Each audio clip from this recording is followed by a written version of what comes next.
नमस्कार विद्यार्थी मित्रों, स्वागत है आपनु के आर पटेल्स ग्रुप ट्यूशन में धोरण 8 થી 12 कॉमर्स जेमा आपणे धोरण 10 गणितनो अभ्यास करी रह्या छीए अने आजे आपणे प्रकरण 6 त्रिकोणनो अभ्यास करीशुं। तो नोटबुक में हूँ जे हवे कही रह्यो छुं आप लखी लेजो, विडियो पॉज करीने फरी सांभळजो। सौप्रथम त्रिकोण। तो त्रिकोण शुं छे? तो त्रिकोण ए त्रण रेखाथी बनती बंध आकृति छे। तो शुं व्याख्या बंध त्रिकोणनी? त्रण रेखाना योग गणथी बनती बंध आकृतिने त्रिकोण कहे छे। अंगो। तो त्रिकोणना कुल 6 अंगो होय छे, 3 खूणाओ अने 3 बाजुओ। आ बधुं आप लखता रहेजो। त्रिकोणना 6 अंगो होय छे, 3 खूणाओ अने 3 बाजुओ। प्रकार। त्रिकोणना कुल 6 प्रकार छे, एमां 3 प्रकार खूणाने आधारे अने 3 प्रकार बाजुने आधारे। पहलो प्रकार छे लघुकोण त्रिकोण, काटकोण त्रिकोण, गुरुकोण त्रिकोण अने बाजू आधार में समबाजु त्रिकोण, समद्विबाजु, विषम बाजू। आटलू लख्या बाद आ बधानी व्याख्या नीचे लखवानी रहेशे के नंबर 1 लघुकोण त्रिकोण। हूँ व्याख्या बोलू छूँ, आप विडियो पॉज करीने लखता रहेजो। लघुकोण त्रिकोण जे त्रिकोणना त्रणेय खूणा लघुकोण होय तेवा त्रिकोणने लघुकोण त्रिकोण कहे छे। काटकोण त्रिकोण जे त्रिकोणनो एक खूणो काटखूणो होय तेवा त्रिकोणने काटकोण त्रिकोण कहे छे। गुरुकोण त्रिकोण जे त्रिकोणनो एक खूणो गुरुकोण होय तेवा त्रिकोणने गुरुकोण त्रिकोण कहे छे। आप जाणो छो के 90 अंशथी नानो खूणो होय एने कहेवाय लघुकोण, 90 अंशनो खूणो होय एने कहेवाय काटकोण अने 90 अंशथी मोटो खूणो होय एने कहेवाशे गुरुकोण। हवे नंबर 4 समबाजु त्रिकोण। नाम प्रमाणे गुण छे, सम एटले सरखा, बाजू एटले बाजू। तो व्याख्या जे त्रिकोणनी त्रणेय बाजुओ सरखी होय तेवा त्रिकोणने समबाजु त्रिकोण कहे छे। समद्विबाजु त्रिकोण। नाम प्रमाणे गुण छे, सम एटले सरखा, द्वि एटले 2। व्याख्या जे त्रिकोणनी 2 बाजुओ समान होय तेवा त्रिकोणने समद्विबाजु त्रिकोण कहे छे। विषम बाजू। नाम प्रमाणे गुण विषम जे सरखू नथी। व्याख्या जे त्रिकोणनी कोईपण 2 बाजू समान न होय तेवा त्रिकोणने विषम बाजू त्रिकोण कहे छे। हवे छे समरूप त्रिकोणो। समरूप त्रिकोणोनी व्याख्या जाणवा माटे एनी 2 शर्तो शीखवी अने समजवी जरूरी छे। अहीं वात छे 2 त्रिकोणनी, 2 अलग अलग त्रिकोण एबीसी, त्रिकोण पीक्यूआर, कोई पण 2 त्रिकोण होय एनी वात छे के 2 त्रिकोणो समरूप क्यारे थाय। तो एनी 2 शर्तो छे। शरत पहली, बंने त्रिकोणना अनुरूप खूणाओ समान होय। बंने त्रिकोणना खूणाओ समान होय। अने शरत बीजी, तेमनी अनुरूप बाजुओना गुणोत्तर समान होय। हवे गुणोत्तर शुं छे आपणे आगळ शीखशुं। अनुरूप बाजुओना गुणोत्तर समान होय एटले के खूणाओ तो सरखा मापना होय ज, पण बाजुओ सरखा मापनी नथी होती, एमना गुणोत्तर सरखा होय छे। तो आ 2 शरत छे। तो व्याख्या शुं बनशे? जे 2 त्रिकोणना खूणाओ समान होय अने बाजुओना गुणोत्तर समान होय तेवा 2 त्रिकोणने समरूप त्रिकोणो कहे छे। विडियो फरी रिवर्स करीने आप व्याख्या लखी देजो અને નીચે લખજો વ્યાખ્યા। જે બે ત્રિકોણના અનુરૂપ ખૂણાઓ સમાન હોય અને બાજુઓના ગુણોત્તર સમાન હોય તેવા બે ત્રિકોણને સમરૂપ ત્રિકોણો કહે છે. આજે અભ્યાસ કરશું પ્રમેય 6.1. આને સમપ્રમાણતાનું મૂળભૂત પ્રમેય પણ કહે છે અથવા થેલ્સનો પ્રમેય પણ કહે છે. અને આ પ્રમેય આઈએમપી છે અને હું આની સાબિતી આપને શીખવાડીશ. પણ હાલ જોઈએ એની પ્રતિજ્ઞા કે એ પ્રમેય શું કહેવા માંગે છે. તો ધ્યાનથી આપ લખી લેજો. જો ત્રિકોણની કોઈ એક બાજુને સમાંતર દોરેલી રેખા. હવે સમાંતર એટલે શું? સમાંતર એટલે કે પેરેલલ, જે એકબીજાને અડે નહીં, ગણિતની ભાષામાં છેદે નહીં. જેમ કે રેલવેના પાટા બંને જતા હોય છે એકદમ સાથે પણ અડ્યા વગર. તો કોઈ પણ બે રેખાઓ એકદમ સામસામે જાય એક સરખી દિશામાં એને કહેવાય સમાંતર, જે એકબીજાને છેદતા નથી. તો જો ત્રિકોણની કોઈ એક બાજુને સમાંતર દોરેલી રેખા બાકીની બે બાજુઓને ભિન્ન બિંદુઓમાં છેદે તો તે બાજુઓ પર કપાતા રેખાખંડો તે બાજુઓનું સમપ્રમાણમાં વિભાજન કરે છે. આ પ્રતિજ્ઞા સમજીશું આપણે એક આકૃતિ દ્વારા. તો જલ્દીથી આપણને ખબર પડી જશે અને એને આધારે દાખલા પણ આજે આપણે શીખવાના છે.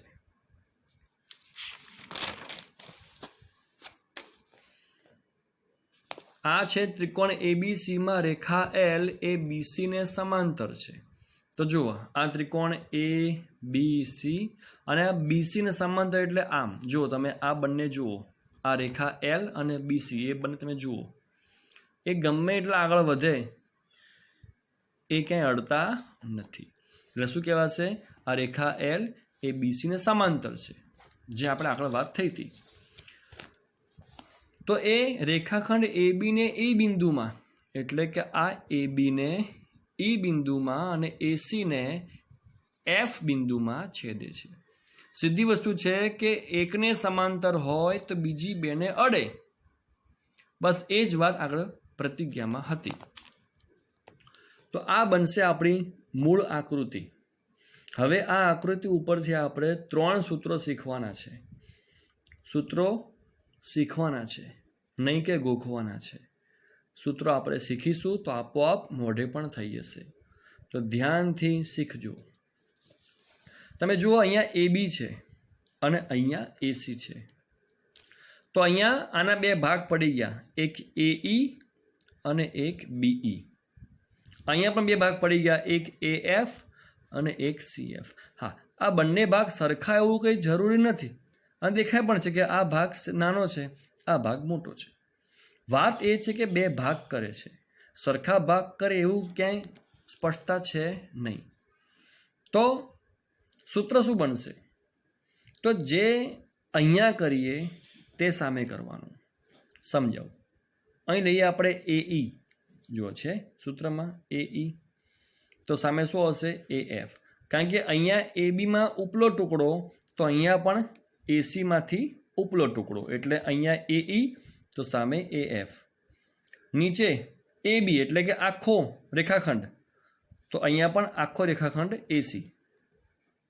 એટલે કે ઉપલો ટુકડો આખો રેખાખંડ એઈ અપોન એબી, તો સામે એ રીતે જ કે ઉપલો ટુકડો અને આખો રેખાખંડ એટલે કે એએફ અપોન એસી. આ બન્યું આપણું પ્રથમ સૂત્ર. હવે જેમ ઉપલો ટુકડો અને આખો રેખાખંડ, એમ હવે બનશે નીચલો ટુકડો અને આખો રેખાખંડ, એટલે કે બીઈ છેદમાં એબી. જુઓ, અને અહીંયા પણ સીએફ અને છેદમાં એસી. આ બે સૂત્રોનો ખાસ અભ્યાસ કરજો કે પ્રથમ ટુકડો આખો રેખાખંડ આના માટે એવું જ સામે, અને આના માટે નીચલો ટુકડો આખો રેખાખંડ અને એવું જ સામે. હવે નંબર 3 કે ઉપલો ટુકડો નીચલો ટુકડો, એટલે કે એઈ અપોન બીઈ, તો એવું જ સામે શું બનશે? AF upon CF. AF upon CF. આ 3 સૂત્રો બને છે. પણ તકલીફ એ છે કે આ 3 સૂત્રોમાંથી સૂત્ર વાપરવાનું કયું એ નક્કી આપણે કરવાનું હોય છે રકમ ઉપરથી. રકમમાં જે 3 માપ આપણને આપ્યા હશે એ 3 માપ પરથી ચોથું માપ શોધવાનું હશે. તો આપણે એ જોવાનું રહેશે કે આ 3માંથી કયું સૂત્ર લાગુ પડે છે. વિદ્યાર્થી મિત્રો, આજે હું આપને એક ઉખાણું પૂછું છું. અહીં 2 વૃક્ષ છે, વૃક્ષ એ અને વૃક્ષ બી, અને બંને વૃક્ષમાં અમુક સંખ્યા પક્ષીઓ બેઠા છે. જો વૃક્ષ એનું એક પક્ષી ઉડીને વૃક્ષ બીમાં જતું રહે તો બંને વૃક્ષના પક્ષીઓની સંખ્યા સરખી થઈ જાય છે. પરંતુ જો વૃક્ષ બીનું એક પક્ષી ઉડીને વૃક્ષ એમાં આવી જાય તો વૃક્ષ બીના પક્ષીઓની સંખ્યા કરતા વૃક્ષ એના પક્ષીઓની સંખ્યા ડબલ થઈ જાય છે. તો તમારે એ કહેવાનું છે કે બંને વૃક્ષમાં કેટલા પક્ષીઓ હશે. તમે આ ઉખાણાનો જવાબ નીચે કોમેન્ટ બોક્સમાં લખી શકો છો. વાત એ ચાલતી હતી આપણી કે રકમ જોવાની ધ્યાનથી અને એ વિચારવાનું કે આ 3માંથી કયું સૂત્ર લાગુ પડે છે. તો લઈએ આપણે એક સરસ રકમ કે ત્રિકોણ DEFમાં રેખા M એ EF ને સમાંતર છે. પહેલી વસ્તુ એ કે સૂચના ઉપરથી આપણે આકૃતિ દોરતા આવડતી હોવી જોઈએ. આકૃતિમાં નામ પૂરવાના એ બધું પાક્કું આવડતું હોવું જોઈએ. તો આ જોવા, આ ત્રિકોણ આપણો DEF, એમાં EF ને સમાંતર રેખા M, અહીં તમારે નામ લખી દેવાનું છે રેખા M. હવે DE ને A બિંદુમાં, એટલે કે આ DE ને A બિંદુમાં અને DF ને B બિંદુમાં છેદે છે. દાખલો પહેલો, ધ્યાનથી જોજો કે આપણે કયા કયા માપ આપ્યા છે. DE 8, DE એટલે આ આખો રેખાખંડ, BD 12, BD એટલે આ ઉપલો ટુકડો, FD 16, FD એટલે આ આખો રેખાખંડ. તો AD શોધો. તો આપ જોઈ શકો છો કે આ બાજુથી AD માંગ્યો છે અને આખો રેખાખંડ આપ્યો હતો, અને આ બાજુમાં BD પણ આપ્યો છે અને આખો DF પણ આપ્યો છે. તો ધ્યાનથી જુઓ આ 4 માપ અને વિચારો કે સૂત્ર કયું લાગુ પડશે. તો સૂત્ર કયું હશે? એનું પહેલું કે ટુકડો રેખાખંડ અને સામે પણ ટુકડો રેખાખંડ, એટલે કે AD upon DE, BD upon FD. હવે એમાં માપ પૂરીશું આપણે. રકમમાં આપ જોઈ શકો છો કે AD શોધવાના છે, એટલે કે AD ની જગ્યાએ કયું માપ આવશે નહીં. DE નું માપ 8 છે, BD નું માપ 12 છે, FD નું માપ 16 છે. હવે આ 4માંથી ચલો અહીંયા તો આપણે આ શોધવાના છે. હવે ક્યારેક એવું બનશે કે સંખ્યા આ શોધવાની હશે, ક્યારેક આ અને ક્યારેક આ. આ 4માંથી કોઈ પણ 3 આપ્યા હશે અને ચોથી વસ્તુ માંગી હશે. એ ચોથી વસ્તુ અહીંયા પણ હોય, અહીંયા પણ હોય, અહીંયા પણ અથવા અહીંયા પણ હોય. પણ જો આપણે સમીકરણ નિયમો પાકા આવડતા તો કોઈ વાંધો આવતો નથી, અને હું આપને બધું ફરી શીખવાડું પણ છું. જો AD શોધવા હોય તો 8 આપવું પડશે સામે, અને સમીકરણ નિયમ પ્રમાણે જો કોઈ સંખ્યા સામે જાય તો એ છેદમાં હોય તો અંશમાં જાય, એટલે કે ભાગ્યાનો ગુણ્યા થાય. તો આ 8 જશે ઉપર 12 પાસે. તો AD બરાબર 12 ગુણ્યા 8 અને છેદમાં 16. હવેના ભાગ ચલાવીશું આપણે. શું ભાગ ચાલશે બોલો? 8 દુ 16, અને હવે 2 છંગ 12. તો જવાબ શું આવી ગયો આપણો? 6. દાખલો બીજો કે DE 15. આકૃતિમાં ખાસ જોતું રહેવાનું, અને શક્ય હોય તો આ દરેક નંબર માટે અલગ અલગ દોરો આકૃતિ, અને દરેક આકૃતિમાં માપ પ્રમાણેમાં માપ પૂરો અને જુઓ કે કયા માપ આપ્યા છે અને એના આધારે સૂત્ર કોઈ લાગુ કરવું પડશે. તો આકૃતિઓ એકદમ નાની દરેક રકમ માટે અલગ દોરશો તો આપણને વધુ ખ્યાલ આવશે. અગાઉ કહ્યું તેમ ગણિતમાં જેટલી આળસ છોડશો, જેટલી સ્ફૂર્તિ રાખશો, તમને એટલું જલ્દી સ્પષ્ટ આવડી જશે. અને કોઈ પણ મુદ્દો મગજમાં જ્યાં સુધી સ્પષ્ટ ન થાય આપણે યાદ નહીં રહે કે ગણિત છે આમાં ગોખાય કશું નહીં, આ બધું સમજવું પડે. તો દરેકમાં તમે અલગ દોરજો આકૃતિ અને એમાં માપ પૂરજો. જેમ કે DE 15 તો આ આખું માપ થયું, પછી AE 10 તો આ ટુકડો નીચલો, પછી FD 18 તો આખું માપ થયું, પછી FB એટલે કે આ ભાગ. તો સૂત્ર આવશે અહીંયા બીજું કે AE/DE અને અહીંયા FB/DF. અને DF પણ કહેવાય, FD પણ કહેવાય. નામ આપી શકાય બંને રીતે. રેખાખંડ EF પણ કહેવાય અને FE પણ કહેવાય, એટલે બહુ વાંધો આવતો નથી. તો સૂત્ર આવશે બીજું AE/DE અને BF/DF.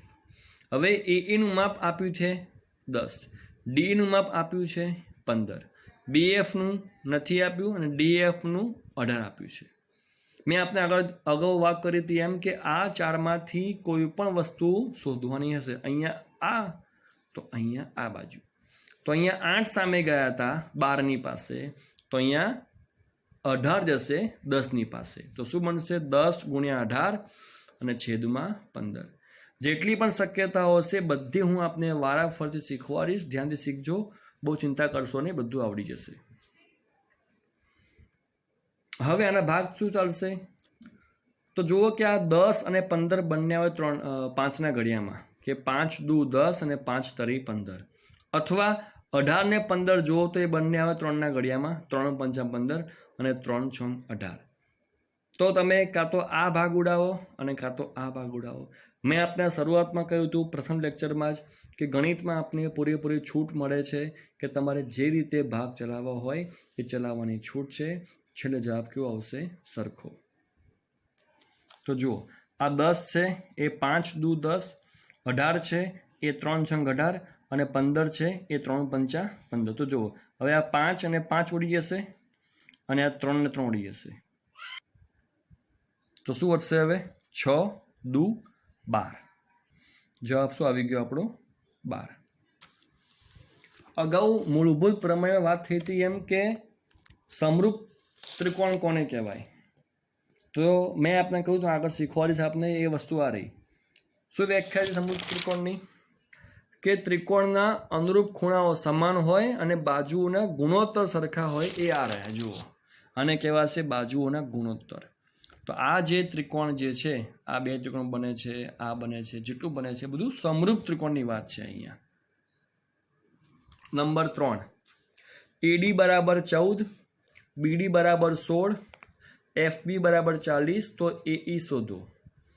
તમે ધ્યાનથી જુઓ કે AD એટલે ઉપલો ટુકડો, BD એટલે પણ ઉપલો ટુકડો આ બાજુનો, પછી FB એટલે કે આ અને AE એટલે કે આ. મતલબ વાત છે 4 ટુકડાઓની. તો સૂત્ર બનશે આપણું ત્રીજું AD/AE, BD/BF. એમાં માપ પૂરી દઈએ આપણે. તો અહીંયા જો અહીંયા આ ખૂટ્યું. તમે જુઓ કે આ બે દાખલામાં જે માપ ખૂટ્યું હતું એ બંને માપ જો અંશમાં હતા. જુઓ આ પણ અંશમાં હતું અને આ પણ અંશમાં હતું. જ્યારે અહીંયા જે માપ શોધવાનું છે એ નીચે છેદમાં છે. હવે ડાયરેક્ટ પણ થાય પણ આપણે સહેજ અઘરું પડતું, આપણે એના 2 સ્ટેપ કરીએ છીએ જેથી ગણિત બની જાય સરળ. શું કરશું? ચોકડી ગુણાકાર, ક્રોસ ગુણાકાર. એ આમ આમ ક્રોસ ગુણાકાર એટલે કે 14 અને 40 ગુણાય, AA ને 16 ગુણાય. આ રીતે કે 14 × 40 અને સામે AA × 16. અને હવે આ શોધવાના હોવાથી આ 16 આવશે સામે છેદમાં. અહીં ગુણાકાર છે તો અહીં હશે ભાગાકાર, અહીં અંશમાં છે તો અહીં આવશે છેદમાં. શું બનશે? 14 × 40 અને ભાગ્યા 16. જો આપને આ સ્ટેપ ન કરવું હોય અને ડાયરેક્ટ આ સ્ટેપ કરવું હોય અને આવડતું હોય તો કરી શકો છો, પણ ના આવડતું તમે વચ્ચે આ સ્ટેપ કરજો, દાખલો એકદમ સરળ બની જશે. હવે ભાગ ચાલશે આનો. આ 16 શું કહેવાશે? 4 × 4. અથવા તો જો મોટો ભાગ આવડતો હોય તો શું કહેવાશે? 8 × 2. આ કહેવાશે 8 × 5.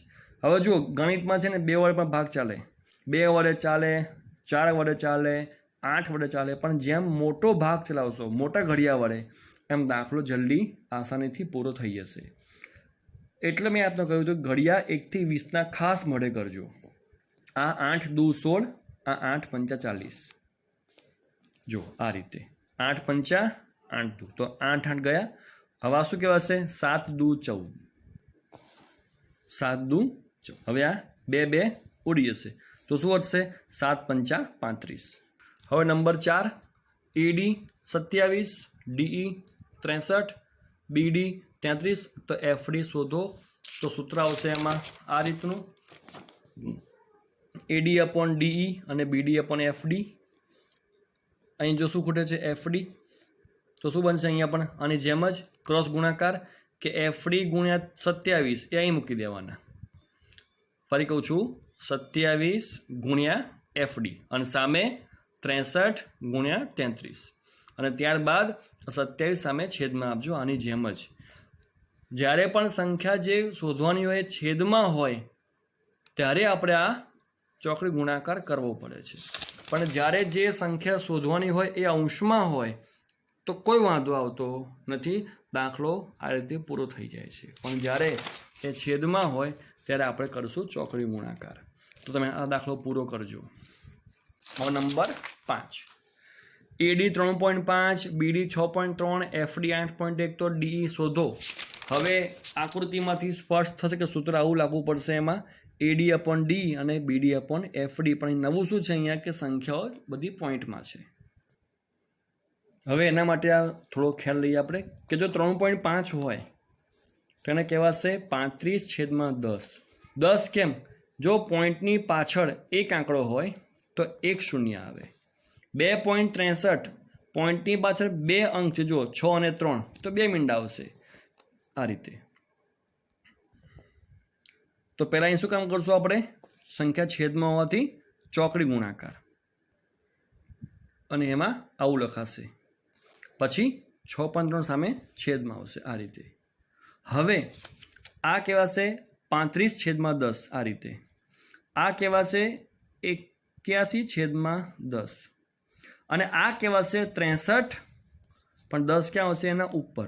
જો સંખ્યા ઉપર હોય તો 10 નીચે આવે, અને સંખ્યા નીચે હોય તો 10 ઉપર જાય. તો આપ જો 35 81 અંશમાં જ છે અને 63 છેદમાં જ છે. હવે આમના દસકા નીચે આવ્યા અને આમના ઉપર ગયા. હવે 10 10 ઉડી જશે. હવે શું ભાગ ચાલશે? વિચારો કે આ 81, આ 63, આ 35 એ બધા કયા ઘડિયામાં આવે એ આપ વિચારો, અને પછી એનો ભાગ ચલાવજો. ઘરે કેલ્સી વાપરતા નહીં, જાતે ભાગ ચલાવજો. 2 વડે 3 વડે 5 વડે તમને જેમ ફાવે એમ તમે ભાગ ચલાવજો. ઘડિયા આવડતા હશે તો આપણને આવડી જશે. જો એક આઈડિયા આપું છું કે 81 અને 63 એ બંને 3 વડે ભાગ ચાલે છે, પણ એનાથી મોટો ભાગ ચાલશે 9 વડે. 9 × 7 = 63 અને 9 × 9 = 81. તો ડાયરેક્ટ 9 ઉડી જશે. પછી શું વધશે? અહીં 7, તો 7 પંચા 35. તમે આ રીતે ઘરે ભાગ ચલાવજો. આ દાખલો પણ તમે પૂરો કરજો. અને આ તમારું ગૃહ કાર્ય છે.